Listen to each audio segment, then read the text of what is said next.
Guys नमस्कार। पहले हमने पढ़ा था चौथा श्लोक अर्थात मंगलाचरण। अभी हम पांचवा पढ़ेंगे रत्नावली का। पहले हमने पढ़ा था कि जो शिव जी हैं वो पार्वती को उनके पूर्व जन्म की वृतांत अर्थात कथा को बता रहे हैं और ऐसे शिव हमारी रक्षा करें अर्थात निर्विघ्न नाटिका की समाप्ति में सहायक हों। वो सती थी पहले और उनके पिता दक्ष थे और शिव को आमंत्रित ना करके तथा उनको निंदित करके सती को अपमान सहन न हुआ तो योगाग्नि में दहन हो गई और शिव को भी योगाग्नि में दहन होने का जो समाचार मिला वो उनसे सहन न हुआ तो उन्होंने दक्ष की जो यज्ञ उन्होंने किया उसका विध्वंस करके किया उन्होंने और इस कथा को पार्वती को बता रहे हैं। वो सब बताया पहले श्लोक में चौथे में। अभी हम पांचवें को देखते हैं। क्या है ये? जितमुडुपतिना नमः सुरेभ्यो द्विजवृषभा निरुपद्रवा भवन्तु भवतु च पृथिवी समृद्धसस्या प्रतपतु चंद्रवपुर्नरेन्द्रचंद्रः। तो गाने पर ध्यान ना दें ज़्यादा, मैं पहले भी बोला हूँ, आप अर्थ पर दें तो अच्छा होगा आपका परीक्षा के लिए और आपके ज्ञान के लिए, नॉलेज के लिए। एक बार पढ़ते हैं। जितमुडुपतिना नमः शूरेभ्यो द्विजवृषभा निरुपद्रवा भवन्तु भवतु च पृथिवी समृद्धसस्या प्रतपतु चंद्रवपुर्नरेन्द्रचंद्रः।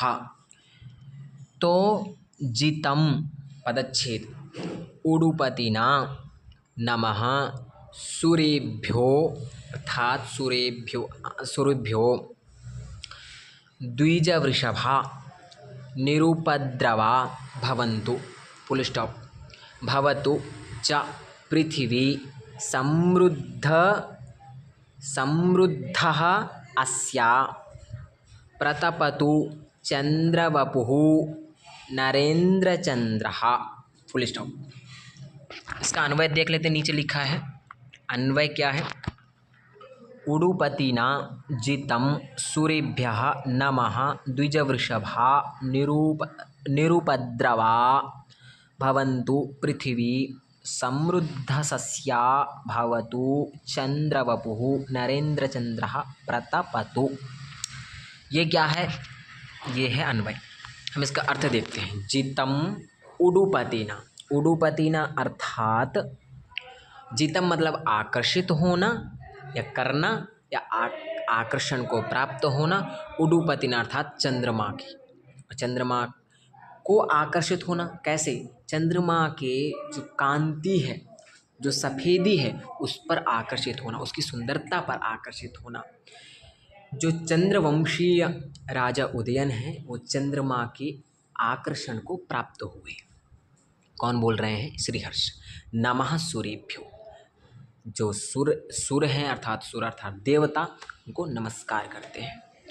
द्विजवृषभा अर्थात ब्राह्मण श्रेष्ठ, जो श्रेष्ठ ब्राह्मण हैं। निरुपद्रवा भवन्तु, वो श्रेष्ठ ब्राह्मण कैसे हों? विघ्न बाधाओं से मुक्त होवें। ऐसी कामना या इच्छा कौन कर रहे हैं? श्रीहर्ष। भवतु च पृथ्वी समृद्ध अस्या, अर्थात जो पृथ्वी है वो कैसी हो? धन धान्य से परिपूर्ण होवे। और क्या बोल रहे हैं कि चंद्रवपुः, चंद्रवपुः मतलब, वपुः मतलब सुंदर और चंद्र मतलब चंद्रमा। जो चंद्रमा के समान जो सुंदर है वो कौन है? नरेंद्र चंद्र। नरेंद्र चंद्र अर्थात चंद्रमा के भी नरेंद्र अर्थात राजा श्री रामचंद्र। श्री रामचंद्र चंद्रमा के समान जो सुंदर सौंदर्यपूर्ण जो श्री रामचंद्र हैं वो प्रतपतु अर्थात प्रतापवान होवे। राजा उदयन ऐसी उनको क्या करो? कामना दो। ये इसका अर्थ है। आई होप इसका अर्थ समझ में आया होगा सभी को। बहुत ही सरल है। क्या कह रहे हैं कि जो चंद्रमा की जो कांति है या चंद्रमा है उसका उसके आकर्षण को प्राप्त होता है कौन? चंद्रवंशीय राजा उदयन। नमः सूर्येभ्यो अर्थात देवताओं को मेरा नमस्कार है। द्विजवृषभा निरुपद्रवा भवन्तु अर्थात जो ब्राह्मण श्रेष्ठ हैं उन ब्राह्मणों, जो ब्राह्मण श्रेष्ठ हैं, ब्राह्मणों में भी जो श्रेष्ठ ब्राह्मण हैं वो बाधाओं से मुक्त हों, विघ्न बाधाओं से मुक्त हों, उनको कोई बाधाएं ना आए, कोई अड़चन ना आए, उनको कोई दिक्कतें ना आए। भवतु च पृथ्वी समृद्ध अस्या अर्थात पृथ्वी कैसी हो? समृद्ध हो, धन धान्य से फलीभूत हो। और बोल रहे हैं कि जो चंद्रमा से भी ज़्यादा सुंदरवान हैं, कौन है? वो श्री रामचंद्र हैं। तो वो हमारे राजा उदयन को क्या करें? प्रतापवान बनने की जो आशीर्वचन है, आशीर्वाद है, वो देवें, सामर्थ्यता देवें, ऐसी कामना कौन कर रहे हैं? हमारे श्री हर्ष जी कर रहे हैं, जो लेखक हैं।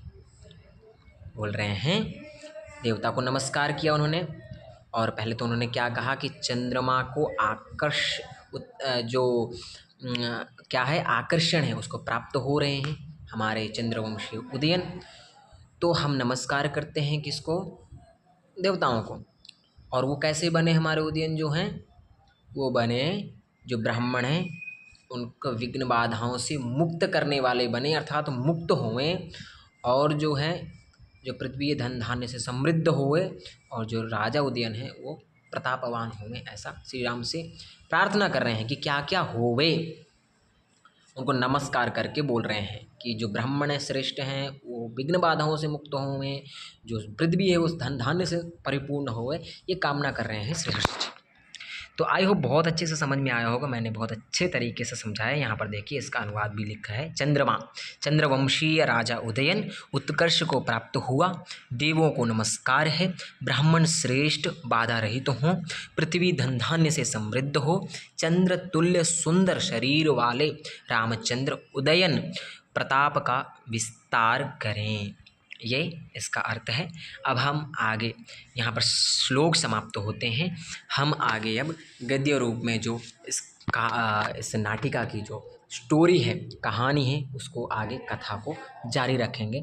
तो आप लोगों को बहुत अच्छे से समझ में आया होगा। इसको पढ़ने के बाद तुरंत लिख लें इसका भावार्थ, जो मैंने बताया है, एक एक शब्द का अर्थ लिख लें तो ज़्यादा अच्छा रहेगा। धन्यवाद, मिलते हैं फिर से।